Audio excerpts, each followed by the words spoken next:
1,000 solid silver bars, hundreds of pounds of gold bullion and coins, a vast pocket of emeralds, gold chains and jewelry worthy of the wealthiest patrons.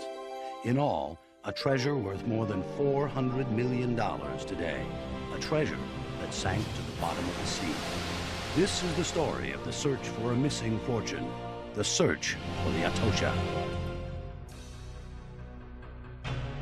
On July 20th, 1985, treasure hunter Kane Fisher radioed his father with some extraordinary news.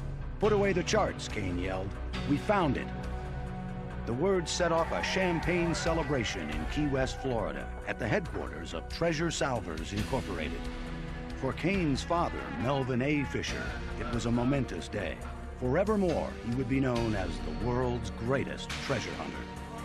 But it was also a day full of irony. What they'd found on the bottom of the sea crowned a 16-year search, the motherlode of a sunken treasure worth at least $400 million. And they found it after the worst tragedy a family can endure. This is the tale of a 4-century obsession to find the treasure of a Spanish galleon sunk by an unnamed hurricane in the year of her glory, 1622. It has the romance of the high seas, the drama of an ancient tragedy, the fever of treasure hunters, and the danger of seeking the untold riches of the deep, the treasure of the Atocha.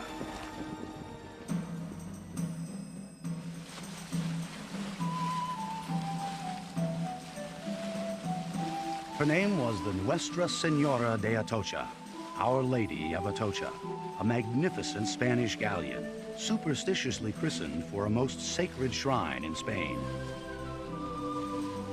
She was built in 1621 and regarded as one of the strongest and safest galleons in the Spanish fleet.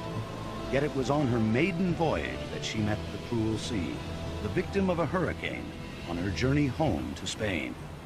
The Atocha was not the luckiest of ships, but she was destined for infamy.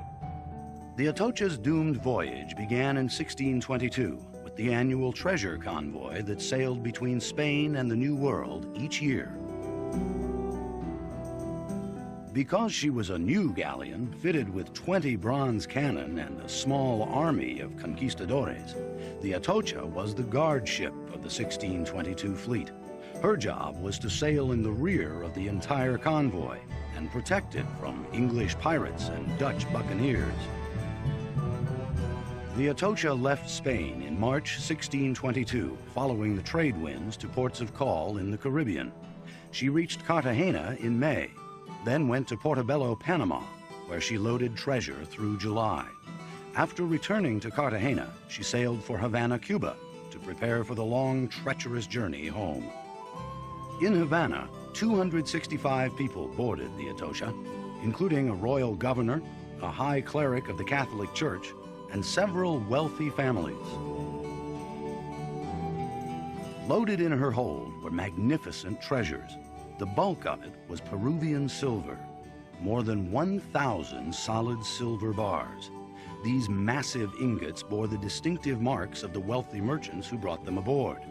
1/5 of all this silver belonged to the King of Spain, and some of it was a head tax from the sale of African slaves. There were also hundreds of thousands of silver coins, mined and minted in Peru for the treasury of Imperial Spain. Then there were the treasures of the Catholic Church, hundreds of pounds of gold bullion and coins brought on board by the ranking cleric. He also carried a splendid cache of religious jewelry, which may have been intended for a bishop or even the Pope himself. Wealthier passengers carried doubloons and long gold money chains, each link worth a year's pay to the average Spaniard. One affluent passenger brought all her worldly possessions, including chests full of beautifully engraved silverware, chalices, and plates. There were also crates of Oriental porcelain and 15 tons of Cuban copper. The Atocha's registered cargo was worth $1.5 million in 1622 Spain, $400 million today. But there was more. Nearly every Spanish treasure ship carried contraband. On the Atocha, huge chunks of unregistered gold were smuggled on board, along with a mysterious collection of Colombian emeralds. In total, the Atocha carried a fabulous haul of treasure, nearly all of it plunder from the New World. This material that finally is loaded aboard Atocha has come many, many miles to get there. But many people have schemed, have suffered, and died to bring it to that point. It's blood money. In 1622, the Spanish treasure fleet was late. It didn't reach Havana until August and wasn't ready to leave for Spain until early September. Of greatest concern to the captain of the Atocha was not the importance of his passengers or the value of his cargo, but the condition of the weather. September was the height of hurricane season. But Spanish navigators believed that certain natural phenomena forecast good sailing conditions. As it happened, September 5th, 1622 was the date of a lunar conjunction. According to ancient nautical beliefs, the Spanish thought this augured well for a safe journey. So on Sunday, September 4th, 1622, under a perfect sky, the treasure fleet left Havana Harbor. In all, 28 ships sailed to the north, reaching for the Gulf Stream. By dawn the next morning, the sky was ominously red, and a vicious hurricane came out of nowhere. Well, this was a fairly intense but a fairly small hurricane, perhaps even much like Hurricane Andrew, which was a fairly small diameter storm with tremendous power. The hurricane ripped through the entire convoy. For the next 24 hours, the ships fought the wind and sea. Miraculously, 20 escaped and returned to Havana. But 8 ships were trapped by the storm, including 3 treasure-laden galleons, the Rosario, the Santa Margarita, and the Atocha. All were swept toward the treacherous Florida reefs. The treasure galleons struggled, dropping anchor after anchor, trying to halt their course in toward the reefs and the keys, to no avail. Sometime during the night of September 5th, the Atocha broke her rudder and lost her ability to steer. We believe her stern castle was being driven forward. In fact, the ship turned, and with the high stern castle acting as a sail, she was being driven up over the outer reef, stern first. There was a last-ditch effort to anchor. The anchors didn't hold. Her bow pounded on the reef, broke her bow. She took on water very quickly, and she sank like a stone bow first. When finally Atocha went down, all those people below were trapped. They couldn't survive. Only 5 people lived, 3 seamen, a slave, and a ship's boy. They were lashed to the mizzenmast, the only part of the Atocha that remained above water. All the important passengers aboard the Atocha, the colonial governor, the high people in the Catholic Church, the captain, the wealthy merchants and their wives, all those people were lost.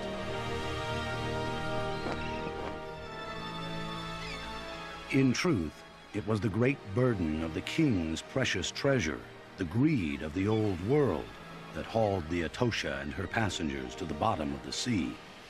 But it was not just treasure that remained untouched for 350 years. The Atocha was a time capsule of Spanish colonial life. Entombed in her sunken belly were the secrets of a lost civilization.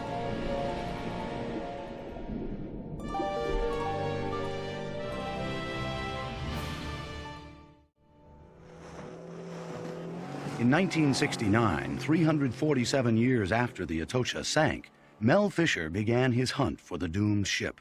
Like many before him, the quest was rooted in boyhood dreams of finding sunken treasure. When I was a kid, I'd spend half of my study hall periods in the library reading about pirates and treasures and things. The lure of sunken treasure led Fisher to undersea diving, and this became his career. In the 1950s, Fisher helped pioneer the development of self-contained underwater breathing apparatus, scuba diving gear. Soon he opened a dive shop in California. But Fisher could not escape the rapture and romance of sunken riches. In the early 1960s, he sold everything he owned and moved his family to Florida. Together with a small group of like-minded souls, Fisher searched for sunken treasure. Very quickly, he found a lot of gold and silver from several different wrecks, most from a fleet of treasure ships which sank in 1715. Mel was very successful searching for treasure on the 1715 fleet, and then he decided he was going to go after the holy grail of treasures, the Nuestra Señora de Atocha. In pirate lore, the Atocha was known as a ghost galleon because she had vanished so completely. Some believed she had never existed, but Mel Fisher knew she was out there. But where?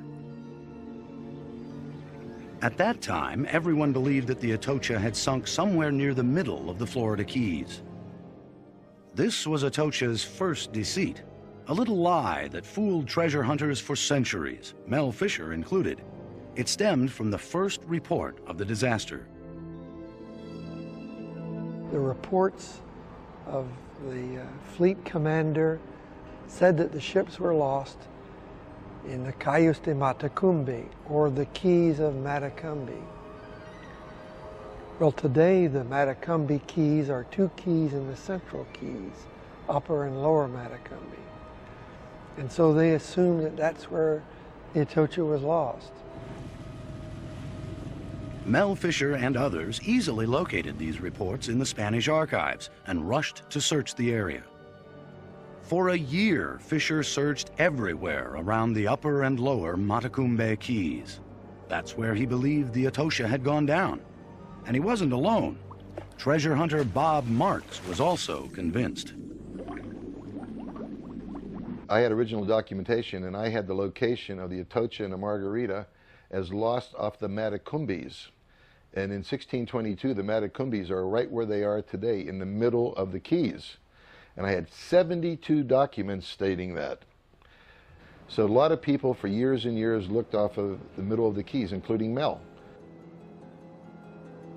But history played a cruel trick on Fisher, Bob Marks, and other modern-day treasure hunters. It was the trick of time and how places were named. While Fisher wasted a great deal of money and energy looking for the Atocha in the wrong place, historian Gene Lyon pursued the treasure hunt from a different angle. He went to Seville, Spain, where he pored through thousands of ancient documents at the Archive of the Indies. There he found two important clues that ultimately revealed the location of the sunken wreck. I went to Seville to work on a doctorate in Latin American history.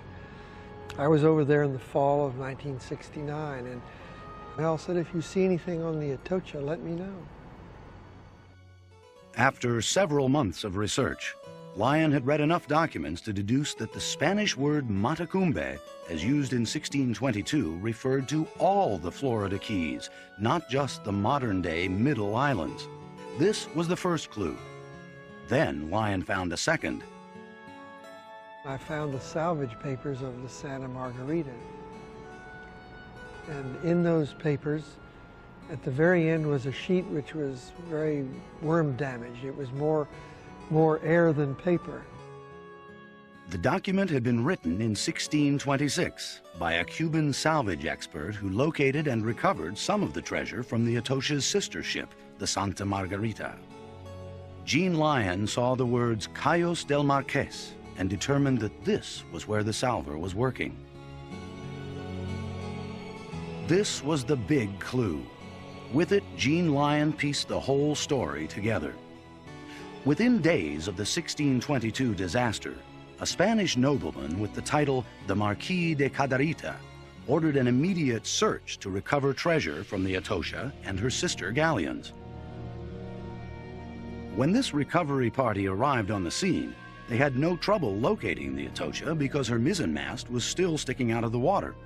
But the galleon was so tightly battened that they couldn't break her airtight seal. So they marked the wreck with a buoy, and went back to Havana to get the right tools. Then fate intervened again. In early October 1622, a second hurricane raked the site. When the Spanish returned with their heavy tools, the buoy was gone, and the Atocha had vanished. In spring of 1623, the Marquis launched a new recovery effort, which he personally attended. During his visit to the salvage site, the Spanish camped on the sandy beaches of an unnamed atoll located between the dry Tortugas and modern-day Key West. And my guess is that they used those keys as a base camp. It makes sense. And obviously they named the islands for him, the Cayos del Marqués, the keys of the Marquis. This was the key that unlocked the treasure chest of the Atocha. To Lyon, it was treasure in itself, an example of how history works. The survivors of the hurricane did not say the wrecks were near the Marquesas Keys because they had yet to be named. They said the Matacumbes. What's more, the Marquesas Keys had been named because of the Atocha. Immediately, Lyon contacted Fisher. When Lyon told him the news in early 1970, Fisher was searching an area 40 miles away from the Marquesas Keys. Overnight, he moved his boats to the new spot and started all over again. For months, Fisher scanned the ocean floor, looking for metal objects with magnetometers. By May 1971, they had magged 125,000 linear miles, spent thousands of dollars and countless hours at sea, with no luck. Then suddenly, to everyone's excitement, Fisher's team recorded a huge hit. When divers searched the spot, they found a 17th century galleon anchor. It was largely due to Gene's work that put Mel and his boats in the ballpark. Then it was up to the remote sensing team. Then it was up to our archaeological team. And it was the combination of archival research, remote sensing technology, and archaeological mapping on the seabed, which really allowed us to zero in on the artifact scatter pattern, which stretched over 10 miles of open seabed. Of course, every time we made a significant find, we thought the rest of the whole section would be right around the corner. Within a matter of days, we were going to find the rest of the Atocha, the mother lode. But it was, in a way, a false lead. Finding the Atocha's mother lode would not come quickly or easily. She had hidden her treasure for 350 years, and she would hide it for 14 more.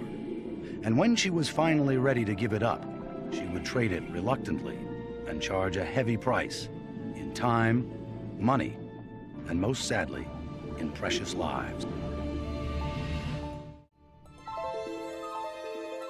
When Mel Fisher found the anchor of a 17th century galleon in May 1971, he thought about silver, 40 tons of pure silver bars piled high like cords of wood. Fisher was convinced that the anchor was from the Atocha, and soon, he thought, he would find her rich payload of silver. He began calling it the main pile and the mother lode. Mel Fisher has been called the world's biggest optimist. And I've known him for almost 25 years, and I can tell you I have never in my life come across anybody with such determination. He sets himself a goal, he sees a picture or a vision of the outcome of this goal, and he heads for it. Naysayers told Fisher that his anchor wasn't from the Atocha, that it could have been dropped by any of the 1622 galleons or by another galleon another year. There was no identifying mark on it, and the anchor wasn't talking. But Fisher set the location as ground zero and began digging.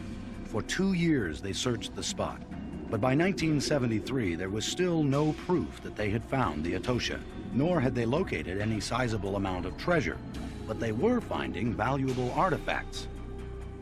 One day in 1973, Dirk Fisher emerged from the water holding this, a rare navigator's astrolabe. This was the most important tool aboard a Spanish galleon, worth a fortune, and further evidence that Fisher had found his ship. When Don Kincaid, the team photographer, found a gold chain, excitement grew. And then divers located a trail of black blobs, the silver coins that became known in pirate lore as pieces of 8. Pottery and tools were one thing, but when Fisher's team found precious metal, trouble began. It's amazing how you can work for so long out there on shipwrecks and not be bothered by people until you start finding gold and silver and significant objects like that. As soon as we started finding gold and silver in the early 70s, we had state and federal government claiming ownership of it. Environmentalists accused Fisher of destroying the wreck site, and this was the beginning of an endless legal nightmare. To answer his critics, Fisher added an important link to his search team, a formally trained archaeologist who, ironically, had no underwater diving experience. When I started with Mel Fisher and his team in 1973, there was very, very little about historic shipwreck archaeology published here in the Americas. And it was largely my working with Mel and the team that we began to see that this really was a pioneering effort. Thus, Fisher's quest for the Atocha became more than just a treasure hunt. It became a hunt for knowledge, both intellectual and precious. And as Fisher's team educated themselves for the hunt, they soon realized they were pioneers in their own right and had an opportunity to educate the world in the process. Soon after Matthewson's arrival, they made big progress. In the spring of 1973, divers found a sizable pocket of black conglomerate, a cache of silver coins, thousands and thousands of them, corroded by 350 years undersea. Many were fused into chunks the size of the wooden boxes that once held them. The find was so rich they dubbed it the Bank of Spain. For days, divers surfaced with fists full, then buckets full of pieces of 8, and each one was a clue.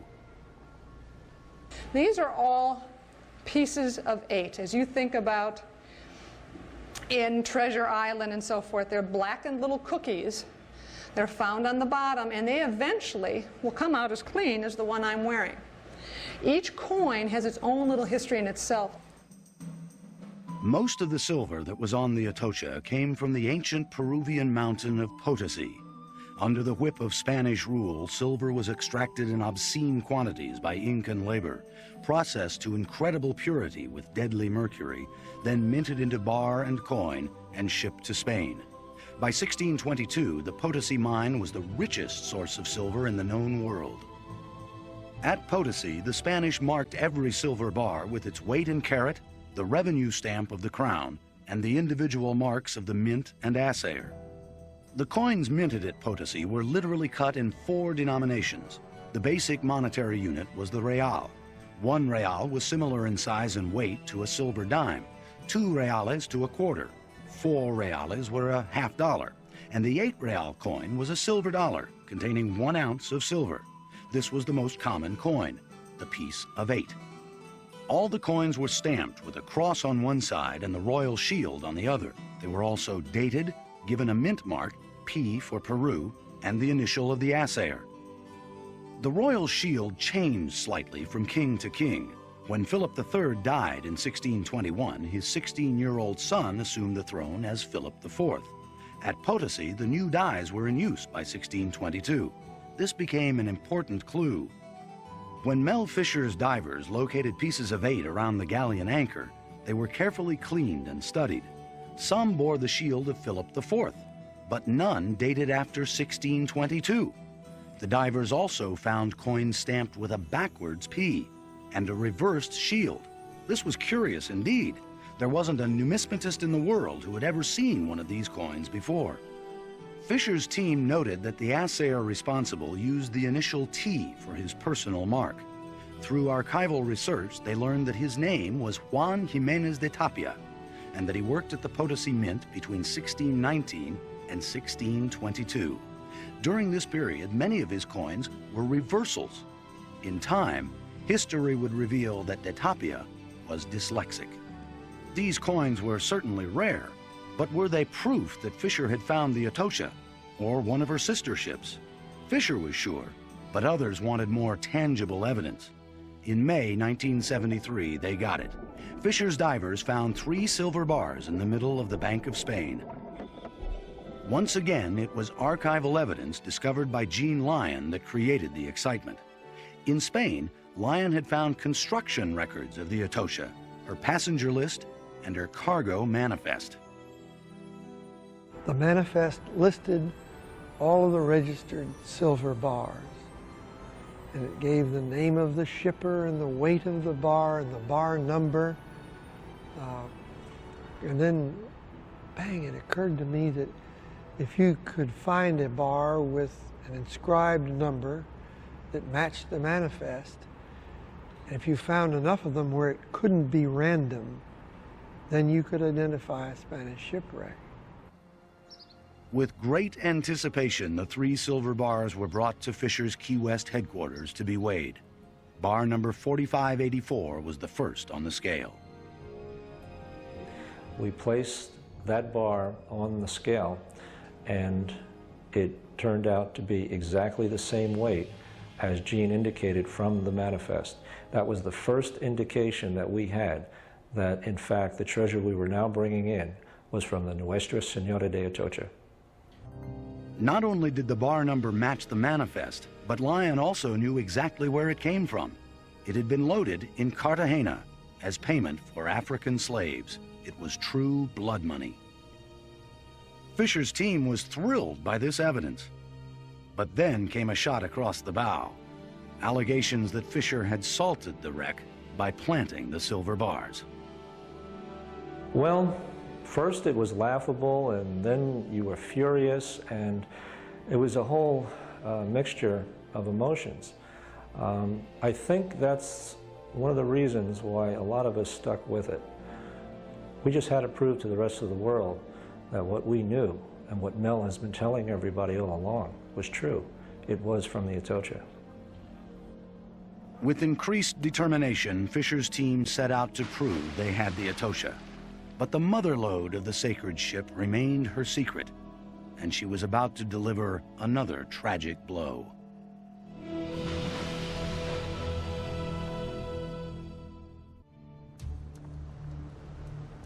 When rivals claimed he had salted the Atocha wreck site with silver bars, Mel Fisher became determined to recover something that would prove beyond doubt that he had found the lost galleon. He wanted to find a cannon. What treasure hunters are always looking for is a bronze cannon. Mel always wanted a bronze cannon. He'd never had one of his own.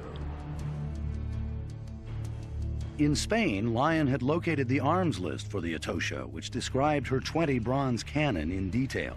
But finding them was another chore. Fisher thought they might be in the shallow area around the Bank of Spain, but his son Dirk and Duncan Mathewson both wanted to look in deeper water because of the developing scatter pattern of Atocha's artifacts.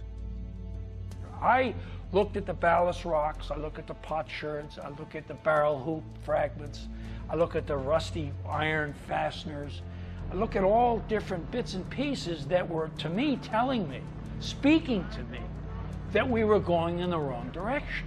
Because we were going up to the northwest in an area that kept producing the gold and silver and kept helping Mel to meet the payroll. Now, archaeologists have to eat like everybody else. But I began to question that, why are we going to the northwest when the artifacts were telling us we should be going 180 degrees down to the deeper water, down towards the southeast? Mapping the artifact's scatter pattern was not easy because of Atocha's peculiar fate. Remember, we were dealing with 2 different hurricanes. The first hurricane sank the ship. She was still basically intact, with all her decks intact, her high stern castle still intact. And it was only later, the month later, that the second hurricane came, broke her up, tore that gun deck off, tore the high stern castle off, and then scattered her over 10 miles to the northwest. In the summer of 1975, While most of Mel's boats worked the Bank of Spain, Dirk Fisher took his boat, the North Wind, to search in deep water. On July 13th, the hunch paid off. While free diving 37 feet below the surface, Dirk found 5 bronze cannon resting on the bottom. Then Pat Klein found 4 more buried in the mud. Up until that point, there had never been that type of discovery before in American waters or elsewhere around the world. Normally, you might find 1 or 2 bronze guns on a shipwreck, but never 9 together like that. And that was exciting, and that told me that we really had something special here. The 9 bronze cannon were carefully mapped and photographed as they were found. More importantly, they were studied for identifying marks, and they matched with the Atocha's gun list. The cannons pretty much sealed it, not so much for us. We already knew. But for the rest of the world, these bronze cannons that Dirk Fisher found in 1975, I think Mel and the company and those of us that were there since the early 70s, we felt vindicated. But at this exhilarating moment, tragedy struck the salvors of the Atocha. A week after finding the bronze cannon, Dirk Fisher, his wife Angel, and diver Rick Gage were sound asleep on the North Wind when a pump malfunctioned. Just before dawn, in calm weather, the tug took on water and sank in minutes. There was no time for a rescue, no time to save Dirk, Angel, and Rick. All 3 drowned.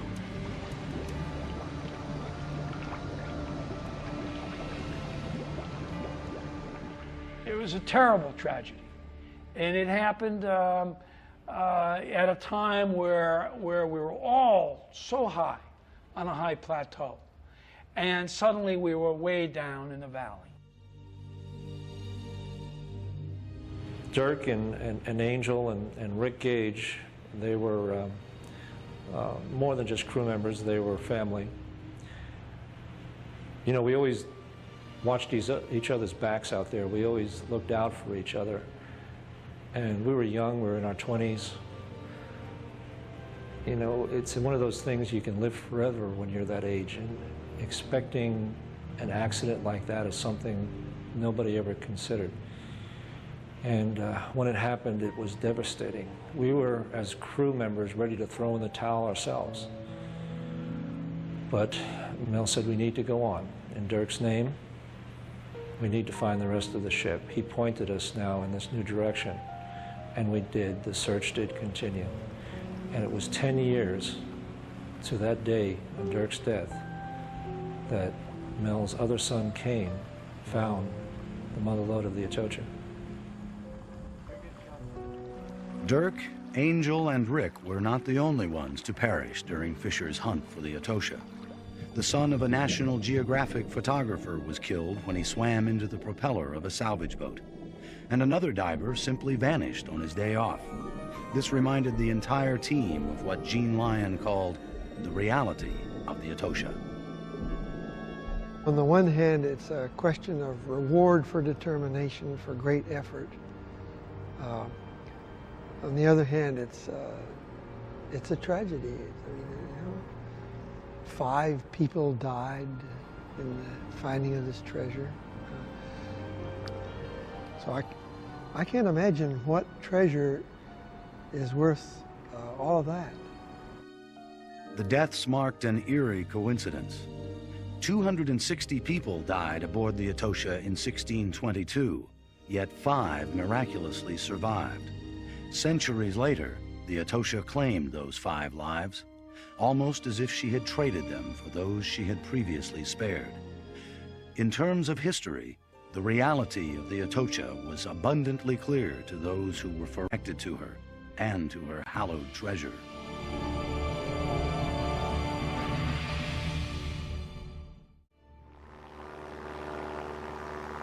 After tragedy struck the Fisher family, the team focused on locating Atocha's mother lode. But despite finding her cannons in deep water, Fisher himself was reluctant to abandon the shallow area surrounding the Bank of Spain. And I went to Mel and I said, Mel, You can keep going up there for the next 2 decades, up into the Northwest, and continue to find gold and silver. That's terrific. But you're not going to find what you're looking for up there, because what you're looking for is in the opposite direction. Mathewson based his deep water theory on the artifact scatter pattern, where objects were found, and he believed that Dirk's cannons were pointing the way. Finding the 9 bronze cannon that Dirk and Angel were very much involved with told us we were on the right track. But as we realized then, we did not have the whole ship. We only had bits and pieces of it. In simple terms, finding Atocha's mother lode amounted to solving an underwater jigsaw puzzle. I really wasn't interested in gold and silver per se. I was interested in where we found the gold and where we found the silver. Between 1975 and 1980, they found numerous artifacts and treasure, but no bonanza. This put tremendous strain on the entire salvage operation. This was compounded by Fisher's legal problems. Fisher held a contract to share 25% of what he recovered from the Atocha with the state of Florida. But after he found gold, all deals were off. Both the state and federal government sued Fisher for the Atocha. These landmark cases ultimately drifted into the United States Supreme Court. The question was simple. Who owned the right to salvage the Atocha? In 1982, Fisher won. The High Court ruled that he alone owned the wreck, but the legal troubles continued. Still, nothing swayed Fisher from his goal. Nothing except the discovery of another wreck. In 1980, while searching for the Atocha, Fisher found the trail of her doomed sister ship, the Santa Margarita. Back in 1980, we first found this trail. We brought in about $50 million worth of stuff, and it was very impressive. And since that time, we brought in another $50 or $60 million worth. But the main big pile of it, which is about $2 billion worth, is still out there, and I haven't found it yet. So today they might find it. Maybe today's the day. For 16 years, this was Fisher's mantra for success. Today's the day. As it turned out, July 20th, 1985 was the day. After dreaming for so long, Fisher's team finally found it, the mother lode of the Atocha. When we found the main pile, it was a reef of silver bars 40 feet long, 20 feet wide, 5 feet high of solid silver, 47 tons. Bars were stacked just the way they left Havana Harbor, 3 and 4 feet high on the bottom. And just the way Mel described it would be when he told us what we would find when we located the Atocha's mother lode. Under Mathewson's supervision, the silver was carefully mapped and photographed as it was found. Then came the daunting task of bringing it all to the surface. It's real hard to swim these 85-pound silver bars to the surface. You know, people tell you these things are lighter underwater. No, 85 pounds is 85 pounds underwater. Using milk crates and shopping carts, the team brought the silver up. Then, what they found beneath the silver was even more exciting. Underneath it was a real treasure, which were the timbers.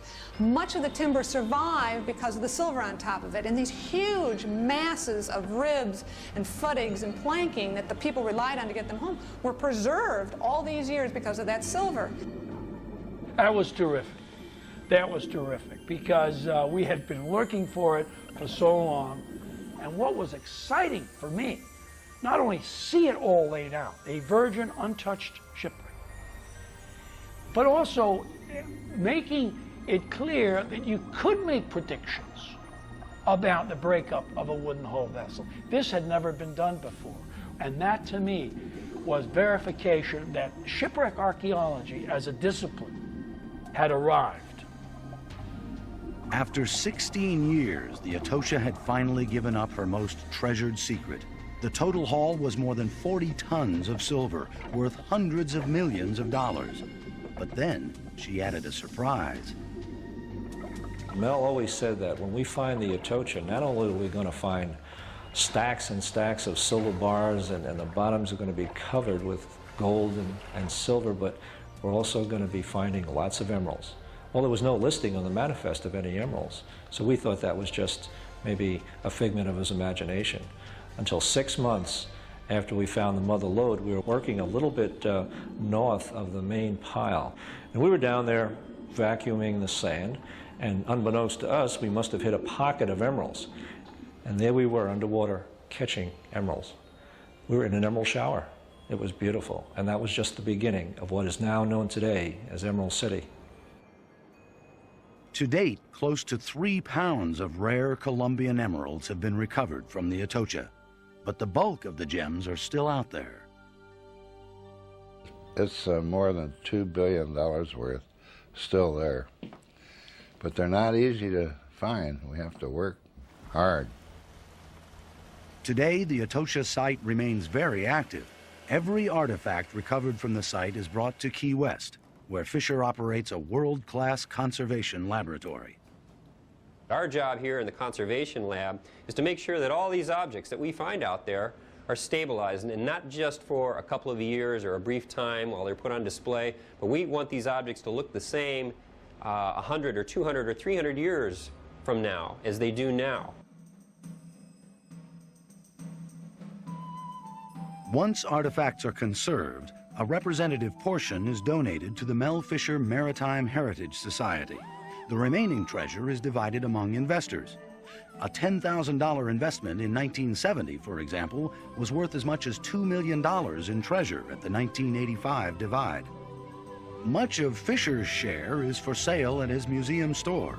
Here, rare gold and silver coins are sold daily for thousands and thousands of dollars, and beautiful emeralds go for tens of thousands. With the proceeds, Fisher continues to finance the ongoing salvage operation. We're still working on the Atocha today, right this minute, and we're bringing in emeralds every day and other things, coins and gold. A couple of weeks ago, we found a beautiful emerald ring. It's quite unusual. It was appraised at $114,000. And then we also found this one. Look at that beautiful thing. It's very clear, and there's ashes of a saint underneath the stone. And this one was appraised at $680,000 for one emerald ring. There's probably a big pile of emeralds there somewhere. We might run into them this afternoon. Never know. The greatest irony of Fisher's search for Atocha was that they found her mother lode exactly 10 years to the day after the tragic deaths of Dirk Fisher, his wife Angel, and Rick Gage. This deepened the meaning of every item recovered from the wreck. Granted, there's monetary value to everything. This rare coin is worth $100,000. But in concert with history, the value is magnified. A simple plate, for example, might fetch several $1,000s for its weight in silver. But add a name to the plate and match it to the Atocha's passenger list, and suddenly the Fisher team had uncovered another piece of human history. Who owned the plate? Who perished bringing it back to Spain? Attached to human lives, the artifacts speak to Fisher's team, and the smallest treasures summon the deepest feelings. I think the items that is the most significant to any of us out there when we find it are the religious items. And you have to understand a little bit of the history of the ship and its path of destruction. And you have to know that these people were very strict religious people, and they knew they were going to die. And the very last thing that they were doing before they drowned was clutching some religious item. And when you find that underwater, that feeling of being the first person to touch the very last thing they touch is much stronger than any other artifact you can find. It's very emotional. the real treasure of the Atocha remains the ship herself, brought vividly to life by Mel Fisher's team 4 centuries after she sank. By revealing her treasures of gold and silver and jewels and more, she tells the tale of an ancient civilization to a modern world. And in telling this tale, she reminds us all that her voyage is ongoing.